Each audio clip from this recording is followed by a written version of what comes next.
So they're concepts that can easily be kind of lost in our use of them.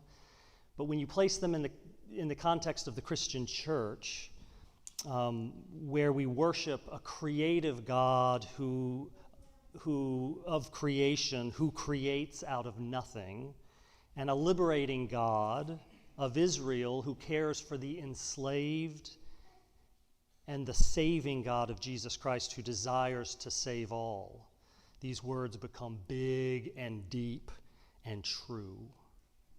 So if you take hope, right, and we're talking about these words with the capital letter attached to them, you might say. So hope, because each of these have a word that's like, that we use also commonly, but that's not the depth of the big word, right? So hope in a low H sort of sense is a lowercase h, is as in being optimistic about the future. I hope you have a good day. Hope you have a nice Christmas, right? We say that so commonly. Hope you do well on your test. Hope there's good news from the test results.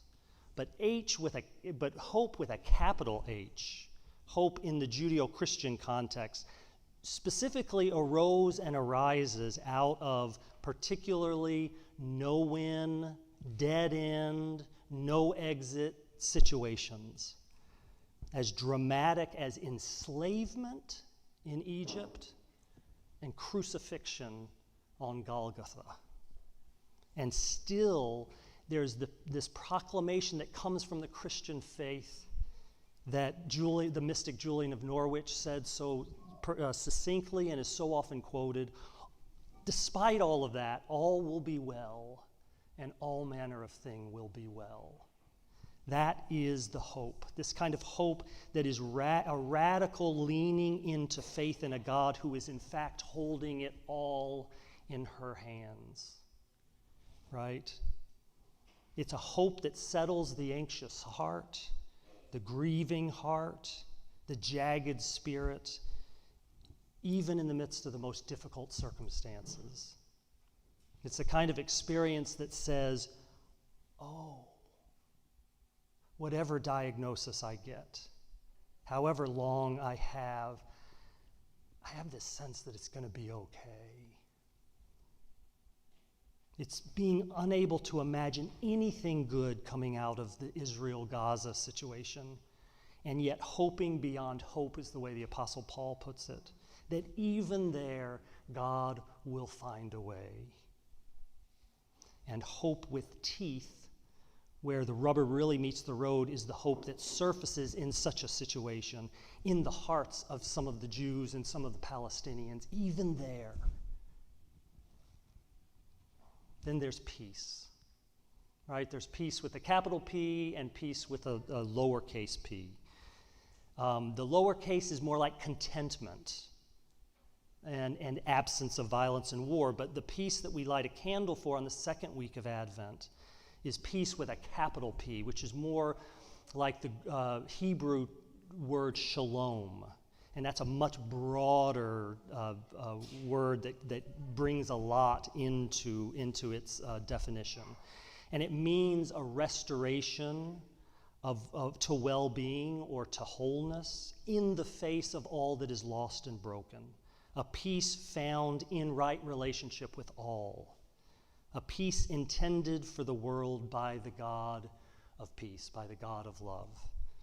It's distinct. It was very distinct when Jesus was referred to, or the Old Testament writers, pointed in the direction of Jesus and referred to him as the Prince of the coming Messiah as the Prince of Peace.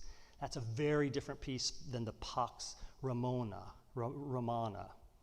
which is the peace of Rome, which was a peace created by might, right? By the, you will stay in your place, and I will keep you contained, and there will be peace. A peace by might and violence, where there is oppression at the expense of those on the bottom who are exploited for the sake of that peace. So the Prince of Peace came into a violent and troubled world. Christ came in, not saying, come on, y'all, everything, all's good, it's all good, let's just be peaceful with one another. but he put his finger specifically on the sore spots of his society, the places of injustice, illness, inequity, which actually led to more conflict for him and for the people around him. And yet it was all in for the sake of, towards the end of shalom, where all are cared for, honored, treated well. It's not a cheap piece of keeping people quiet and contented and shut up. It's a tough piece that is still needed today. Then there's joy. Again, there's the common joy with a small j, which might be associated with happiness, right? Something that we say the pursuit of is an inalienable right. But this is not the joy with a capital J that we speak of here. Joy in this context comes to us from outside of us or deep within us, and is not dependent upon whether the conditions around us make us happy or not, but is a deeper experience that lies beneath it all, akin to hope in that there is something right at the heart of existence and life, right? And joy in this context comes to us from in this sense where we speak of it here, is revealed and highlighted particularly. And we so do not mind the little chatter of Liam, Alec, but you're also welcome to do what you need to do. But we do not mind his busyness. It is like what Christmas is about. So in the end, joy is where it's all going, is the promise. What is most essential in this world, and maybe the evidence more than anything else that there is a good God at the heart of it all, is the joy that's there. So the British writer G.K. Chesterton was struck after reading yet another book on the problem of pain and suffering that never had he seen a book on the problem of pleasure and joy. He said, "I've never met a philosopher who went around shaking his head in perplexity of why we experience pleasure and joy in this world. We who believe in a God of love and joy and whose goodness is at the heart of everything, we feel like we need to make an accounting of suffering in the world, given our belief in a loving God." But Chesterton asks, shouldn't an atheist have an equal obligation to explain why there is pleasure and joy in a world if it's all just random happenstance and meaninglessness? And finally, the candle that the Carpinis lit this morning on the fourth Sunday of Advent, the big word as Karen referred to it, is the candle of love. Love with the small L is fondness, feeling fondly, right, for someone. But we're obviously talking about much more than fondness between friends or eros between lovers. We are talking about love with a capital L. The Greek word, the love of God is agape, love that begets, love that heals, love that transforms, love that endures. It's Frederick Buechner who said, "Of all powers, love is the most powerful and the most powerless." Love is the most powerful and the most powerless.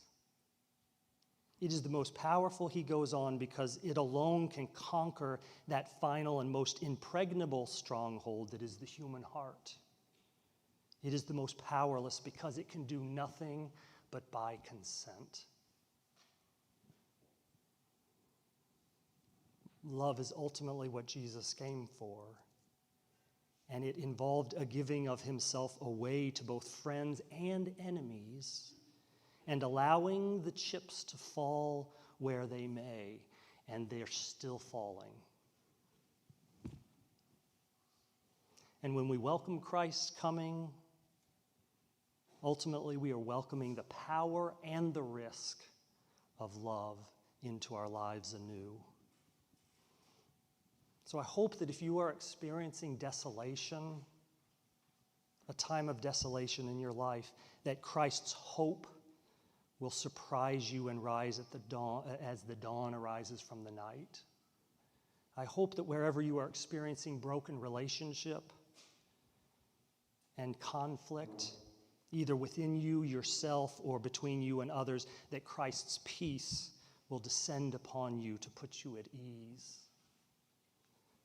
And I hope that if dryness and unhappiness marks too much of your life and your day-to-day, that a wellspring of joy may rise up in you unexpectedly sometime soon and remind you that God desires your joy more than your good behavior or your accomplishments.